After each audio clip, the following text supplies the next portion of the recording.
All right. So I am going to talk about authentication and authorization in enterprise wikis. So I'm going to talk about the motivation that we had here for our wikis at MITRE to implement a particular authentication and authorization approach, and how that has been used then by other people since we open sourced the extensions that I built, and how it gives this capability to other enterprise wikis, and how this is different from what's used within Wikipedia for authentication, and by necessity, because enterprise wikis are different.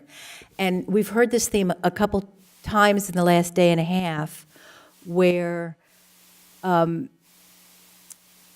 the enterprise wiki, in Wikipedia, it's okay for people to, in fact, it's encouraged, or it's a perfectly valid use case for folks to want to edit Wikipedia anonymously. That's embraced.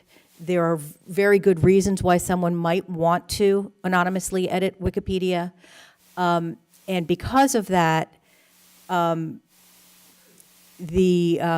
open up the potential for vandalism by anonymous users doing bad things. But we've heard over the last day and a half that within many of the wikis that the people in this room have developed, we really need to have attribution, that in order to edit, you must log in, so that your reputation that you have built through your real community, your work community, as well as through your edits to the wiki, give more credence, and it decreases the likelihood of vandalism. So authentication and authorization become very important in enterprise wikis. I'm going to start with talking a little bit of terminology to make sure that we're all using the words in the same way, or that you're understanding the words in the same way that I mean them. And then I'm going to do a little bit of a comparison, which after this last day and a half may be a little bit less necessary, of what the differences are of the models within Wikimedia project wikis and an enterprise wiki in the way that we're all using that term. And then I'm going to go through some different scenarios. What do you get in MediaWiki if you install a MediaWiki and you don't have any additional extensions installed? You know, what do you have there? What does Central Auth give for Wikimedia project wikis? I'll talk a little bit about LDAP Authentication, which is a very popular authentication extension that we actually were using initially. But then we wanted the wonderful single sign-on, and so I wanted to be able to integrate within the identity management system that we have here at MITRE, and so I wrote the extension Pluggable Off, which is a pluggable authorization and authentication extension, and I'll talk a little bit about what, the fact that you can actually support multiple extensions at the same time. So terminology. In order to be able to authenticate to a wiki, in order to be able to log in to a wiki, there are really three important concepts within computer security, three words that we use quite often. The first is identity. Who are you as a person, or as an entity within your world? Who are you? So that's the identity, and that's before you even get to the concept of trying to log into a wiki. You have an identity associated with you, and it may be stored within some system somewhere. So you then want to log into a wiki. You want to log into a resource. So you're authenticating to that resource. You have an identity, and you're now proving to the resource, to the system, that you are indeed the person identified by that identity.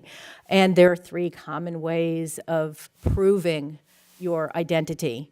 You can provide something a password, something you have, you might have a secure ID token, or something you are, your fingerprint, your iris, okay, biometric.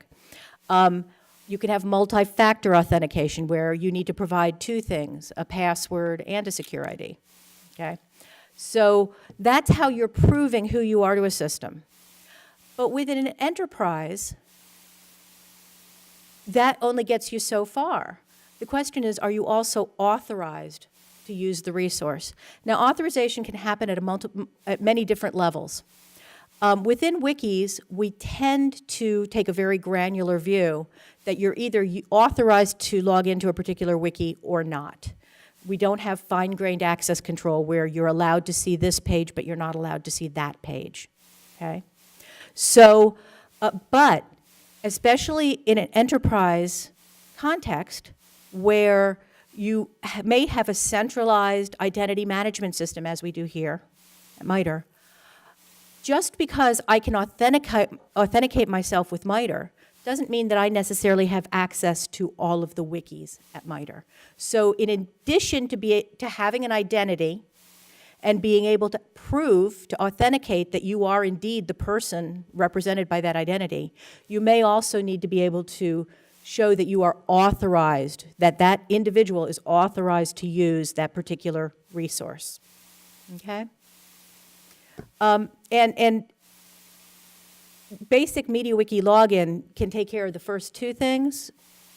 And if you manage on a per wiki basis who the people are that are able to are authorized to use that wiki, you can handle. But if you're trying to use some external identity source, that last authorization piece is something that often gets left out that we didn't find, which is why the motivation why I had to write the Pluggable Auth extension. The next terminology thing, single sign-on. And in the context that I'm using it here, single sign-on means you only, in your world, in your enterprise, are going to provide your credentials once, okay? So there are different scopes that you can say refer to single sign-on. If you provide, you have to only provide your credentials once to get access to everything within an enterprise, or maybe similar resources like all wikis. You only have to provide your credentials once to get access to all wikis within an enterprise that you are authorized to use. But single sign-on does not necessarily mean login is automatic. And I say that because with our wikis, some wikis are readable by anybody that can, through the network, access those wikis. So if you're on the MITRE network and you've got wikis that are on the MITRE network, anybody can read those wikis if they are open. But you still need to log in to edit the wikis, okay? And so even though you're already authenticated to your environment, you may still have to click on the little login link, which is really just changing your state from a read-only view to a read-write view, okay? So single sign-on does not necessarily mean automatic login, but it does mean that when you do click that login link, you don't have to enter your credentials. Again, you're already known to the system, okay? Make sense? So our comparison of Wikimedia Project wikis and an enterprise wiki. And this is my definition of what an enterprise wiki is. Your mileage may vary. It may be slightly different than mine. Generally, the Wikimedia Project wikis, at least the ones that I'm able to access because I'm not at the foundation, they're generally internet accessible to anybody. Most are. Whereas enterprise wikis may be behind a firewall or not. Okay, so we have wikis here inside of MITRE that you need to be on the MITRE network to be able to access. We also have wikis that are on the DMZ that anybody can go to. Bernadette gave the URL of a few of our wikis on collaborate.mitre.org. Those are open wikis that you all can view from anywhere. You can't log into them because you're not authorized, but you can view them. Generally, the Wikimedia Project wikis are huge, lots of users. Our wikis tend to be a smaller set of wikis. Some of them, like MITREpedia, anybody who's an employee at MITRE can log into MITREpedia and access it. We often, though a lot of our wikis are smaller communities, they have a very well-defined project need to have a wiki, to share their collaborative knowledge, but not a real huge user community. So the Wikimedia projects generally are, anybody can read them, whereas Our enterprise wikis, you may have to log in to read them, not necessarily, but you may have to. In the Wikimedia projects, as I said, you can anonymously edit, whereas ours, you must log in. That attribution is very important. The reputation of the user is very important. People are generally not going to vandalize these wikis because there's history, because all of the edits are logged, and so they're not going to intentionally lose their job by vandalizing their wikis. Wikimedia project wikis, anonymous and pseudonym, you see I can type it, but I can't say it. Pseudonymous users are encouraged. In fact, that was something that really sort of was unusual to me when I first joined the Wikimedia community, was that there were so many people that had a pseudonym, and I sometimes I don't even know their real name. Generally, there are enterprise wikis that pseudonyms are encouraged, but that's very, very rare. I can think of one use case. But usually, you are known by your reputation as an employee or a member of a group. So in a Wikimedia project wiki, your reputation based on your edits, that contribution, maybe people may not have met you, it's a huge community, but people very definitely do establish a reputation by their contribution. It may be by a pseudonym, but repeated edits do tend to build up that. Whereas in an enterprise wiki, sometimes if the community is very large, maybe you might not know the person, but often your real world identity in addition to your edits establish your reputation. And vandalism, generally avoided within an enterprise wiki. So what do you get in a when you install MediaWiki, just base install, you get local authentication with the wiki. The database has a table that's your user table, that it's password-based login. All authenticated users are authorized to log into the wiki. And by default, often there is a link there that allows you to join the wiki. So anybody can just walk up to it and create an account. They have no history associated with them. You can add additional extensions like the confirm account extension that would involve an administrator in the process of creating an account. But by default, if you have no other extensions installed, you can log into a wiki, you can create your own account, and your account exists only on that one wiki. There's no concept of single sign-on. There is a configuration variable, WG shared DB, that does allow you to share that user table, or that you can use applied to the user table to allow you to share it between multiple wikis that share the same database, so that you can have the same username and the same password shared on those.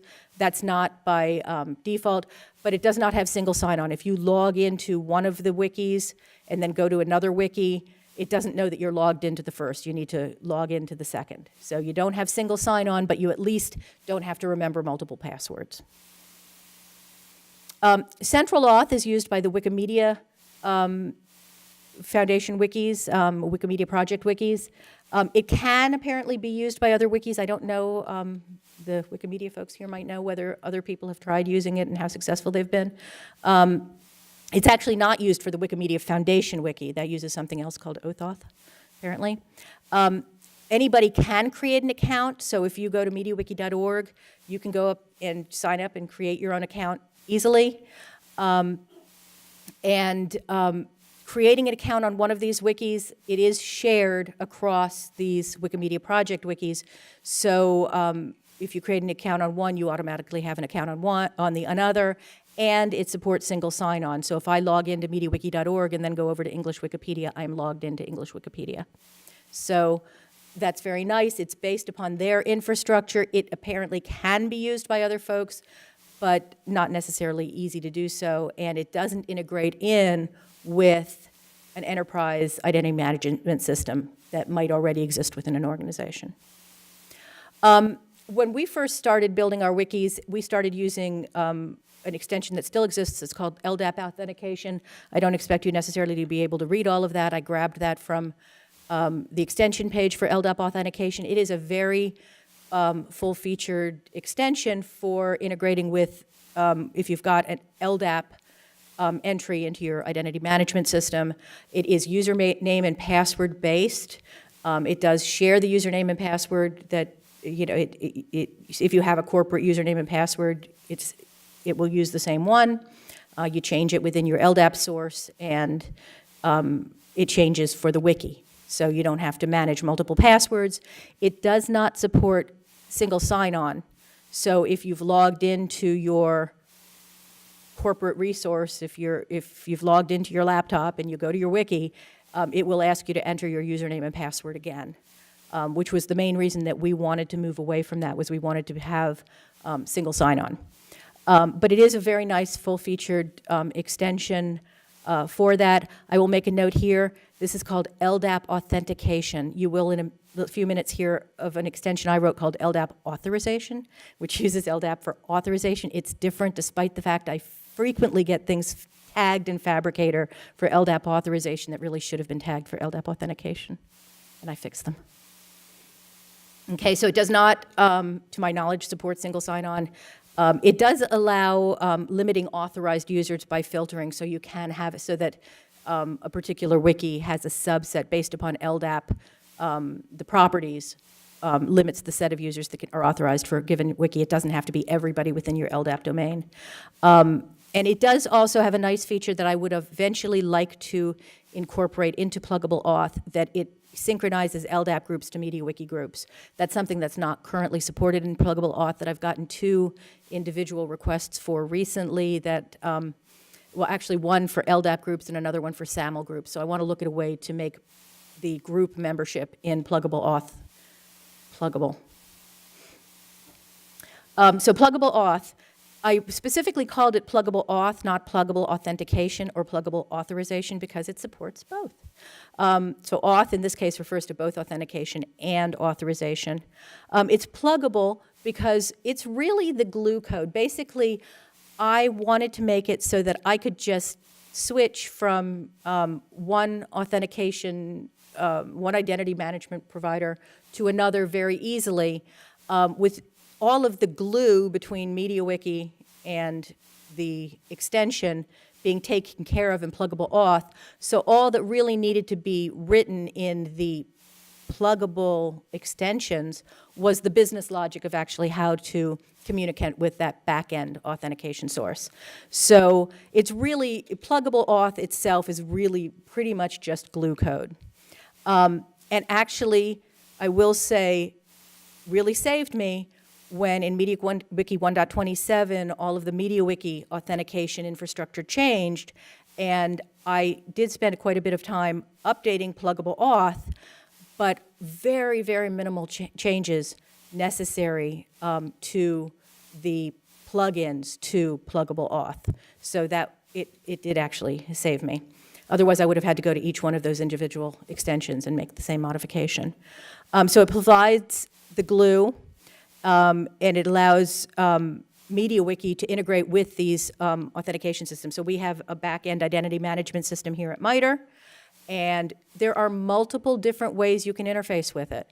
So the first thing I did was write a plugin to Pluggable Auth called OpenID Connect that uses the OpenID Connect protocol to integrate, to communicate with our back-end processes, and boom, we were able to log in with OpenID Connect. Then we found out that there was also, we had some stability issues with that, with the back-end service. And we found out that there was also a SAML interface provided to our back-end identity provider. And so I wrote Simple SAML PHP, which uses a third-party Simple SAML PHP, a PHP library for Simple SAML PHP. I should say that OpenID Connect, that extension uses a third-party, actually developed by a different group at MITRE, PHP library to communicate with OpenID Connect. So both of them use some other additional PHP code, a PHP library, that they provide the glue that connects to the Pluggable Auth glue that connects to MediaWiki. So we switched very easily from OpenID Connect to SAML. In fact, we quite frequently switch back and forth between the two, and from a user perspective, there's no, you can't tell what's being used. It's just every once in a while, one or the other service goes down, and we can just very quickly switch to the other. And if they happen to both be down, we can very easily just switch to the LDAP authentication approach, but that means people then suddenly see the login screen with the username and password. But the nice thing, so in Pluggable Auth, it's separated that authentication piece from the authorization piece. So Pluggable Auth requires that you have a single authentication plugin associated with it, installed with it. So OpenID Connect or Simple SAML PHP, or Mark Hirschberger has also written something called Pluggable SSO that he has not yet open sourced. I'm sorry, you've open sourced, you just haven't got a page yet. You what? You have a MediaWiki.org page? No. Yeah. It's not open sourced until it's on MediaWiki.org. It's on GitHub. Okay, excuse me, it's on GitHub. Yes, so he wrote another a third authentication plugin to Pluggable Auth. In addition, then, I've got the authorization piece. Okay, so once you've integrated with this back-end identity source, then you have to make that decision. Which users are you going to allow in to this particular wiki? And so Pluggable Auth is pluggable in two dimensions. It needs a single authentication plugin, and then it needs 0 or more authorization plugins that are provided through a hook. So this is just the pictorial representation of that. All the way on the left, you've got MediaWiki Core, and you can, in the new MediaWiki 1.27 authentication infrastructure, you can actually have multiple authentication providers. Pluggable Auth would be one of those authentication providers. And Pluggable Auth takes a single authentication extension and 0 or more authorization extensions.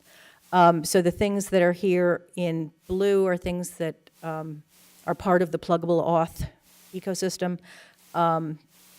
And the red on the top are the authentication piece, and the blue text on the lower part are the authorization pieces. And so MediaWiki 1.27 and plus allows you to support multiple authentication providers, and if it turns out, if no additional information is needed from the user, so you don't need to type in a password, you can click on the login link, and that login form will get completely bypassed, and you will just log right in without being queried. But it's smart enough to know that if you have multiple authentication providers installed, so that somebody could log into the wiki in one of many ways, if they could authenticate themselves several different modalities, it will provide you with that special user login page, and you can choose which, and you'll see that in a bit. Okay, so if you wanted to create an authentication plugin for Pluggable Auth, you need to provide a class that is a subclass of the Pluggable Auth class, which is provided by Pluggable Auth, and it needs to define 3 functions, only one of which needs to actually have any functionality. 2 of them can be null implementations. So the first is authenticate. It takes a ID parameter which will get written to, and all of the parameters will get written to. An ID parameter, a username, a real name, and an email. And it's going to return a Boolean, either true or false. Either the user is authenticated or not. If the user is authenticated, then the ID, username, real name, and email will be must be populated by the extension with values retrieved from the back-end identity source. It also has a deauthenticate in case anything needs to be done with your back-end identity source in the process of deauthenticating, logging out. And then there's a function called save extra attributes in case when the user is authenticated, after they have been authenticated and after the authentication, the MediaWiki authentication code has actually added that user to the database in case you need to add any additional information. So, for example, in OpenID Connect, once the user has been authenticated, then the MediaWiki core software will create that user, and then OpenID Connect needs to add to the user table the issuer and subject fields that will allow the user to be identified when they log in the future. So that save extra attributes is a way for, if your authentication extension needs to add extra information to the database, it may. But adding the user to the database in MediaWiki 1.27 Plus is handled by the MediaWiki core software itself. However, that'll only happen in Pluggable Auth, or if you're using one of the Pluggable Auth extensions, if the user is both authenticated and authorized. In an earlier implementation of this, I added the user to the database once authentication had happened, but that you end up with a lot of garbage in the database for people who tried to log in and their login was rejected. So it waits, the logic is there, so it waits until they're authenticated and authorized before going ahead and adding that user to the database. So again, I've implemented two authentication extensions, Simple SAML PHP and OpenID Connect, and Mark Hirschberger has implemented a third, Pluggable SSO. Yep. You can use the microphone to do that. Microphone. Sorry. I wanted to add that I have a LDAP groups for mapping the LDAP groups to MediaWiki groups as well. So. Is that part of this one, or that's a separate extension? Separate. That's what I thought. Yeah, and I would love to, and you use that completely separately, right? It's not used with Pluggable. Well, I do use it with it, but it's You use it with Pluggable SSO? Not dependent upon it. Okay. So yeah, what I want to do is I want to add a hook into Pluggable Auth so that, just like the authorization piece, once the user is authenticated and authorized, you can also have an extension that would then allow you to, from whichever source you want, get this additional attribute information that you would need in order to associate groups, MediaWiki groups with the user. The OpenID Connect one is an interesting one where you can actually specify multiple sources, and Google actually does support OpenID Connect.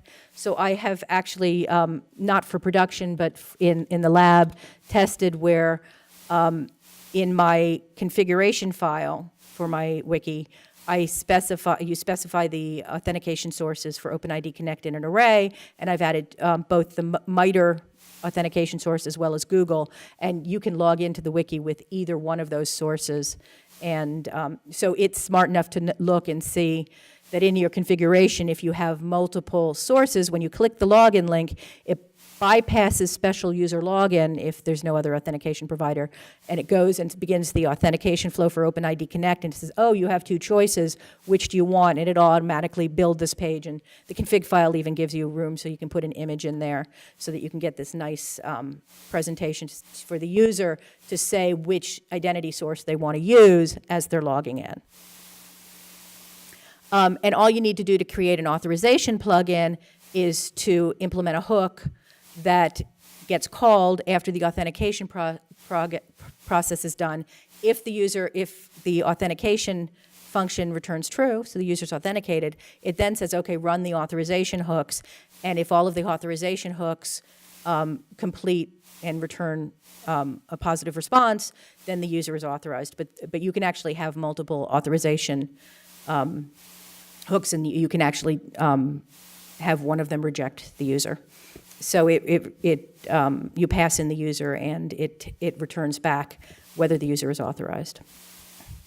So I've implemented two authorization hooks to Pluggable Auth. I have only open sourced to date the first one, which is LDAP Authorization. Again, not LDAP Authentication. LDAP Authorization. My LDAP is also all uppercase. The one for authentication is mixed case.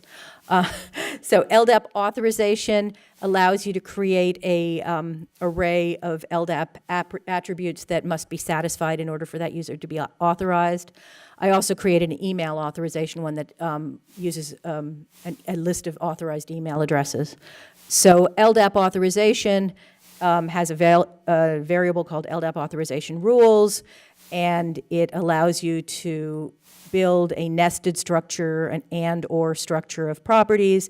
In this case, The user will be authorized if their status attribute is active and their department is either 100 or 200, or their level is level 5 or level 6. And so if this set of rules is satisfied, then the user is authorized to log into the wiki. Email authorization gives you a special page called Config Email Authorization that allows you to add, remove, and search for email addresses within the set of authorized email addresses. And then the two buttons at the bottom, you can show the authorized email addresses or show all wiki users.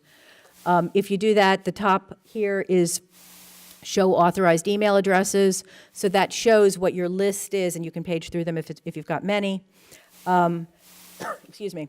It shows the email address that's authorized, and then if the user has logged into the wiki, it'll show their username, real name, and user page. So what you can do is if you know that you want to authorize a bunch of people to your wiki, you can add their email addresses, and those can be there even if they've never logged into your wiki. And then the first time they log in, their username, real name, and user page will be captured and displayed there.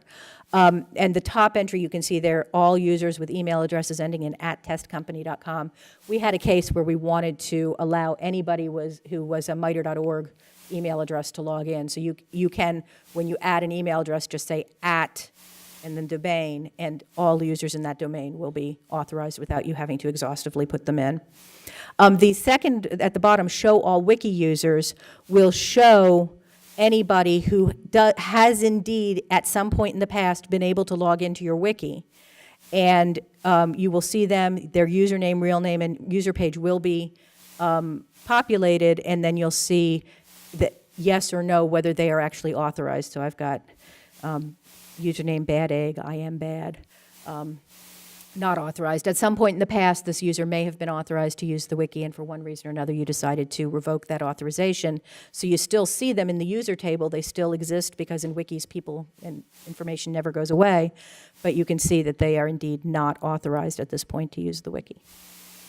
I have, as I said, have not yet had an opportunity to open source that extension, but I will if I get demand. So here's an example of what the special user login page will look like if, in this case, there are three extensions or three authentication providers configured within your configuration, your wiki configuration, a username and password-based authentication, which that top blue login button is tied to the username and password. It would sort of be nice if there was a way to differentiate the look of that a little bit more. The second button, the MITRE login button, I just changed the text on it to say MITRE login. It's really the pluggable auth. It's whatever your back end. So in this case, assuming this were a wiki at MITRE and we wanted to support multiple ways of the user logging in, that MITRE login would use whatever your domain, your MITRE domain is. And then the bottom one, there's a Google login, I think is what it's called. Extension, completely separate extension. Didn't talk about it here, but it's certainly available to you. Different from the using OpenID Connect with Google as the provider, which I talked about, but you can actually do one that's just dedicated to Google login. And so, depending on which button you push, you would log into your wiki in a different way and as a different user. Potentially, though, if the usernames overlap, you could have different ways of getting logged in as the same wiki user. As I said, one of the things that I would like to do in the future is to provide a way to have that MediaWiki group information populated from an external identity source. And there are certainly other MediaWiki authentication extensions that I haven't had an opportunity to discuss today that could be useful within an enterprise. And as I mentioned a couple times, in 1.27, the authentication support was changed dramatically, and Gergo's talking next, and he's going to talk about how to upgrade to that, the new version, which is fabulous. But if you are running an old wiki, If you're running if you're running something prior to MediaWiki 1.27 and you want to upgrade your wiki, one of the things you should consider is whether the mechanism that you're using for authentication will work, and whether you need to make any modifications and change to a different extension if you're going to upgrade to 1.27 and later. And I think that's it. That's it. Any questions?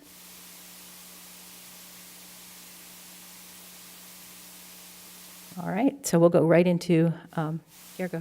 Are you going to bring a laptop?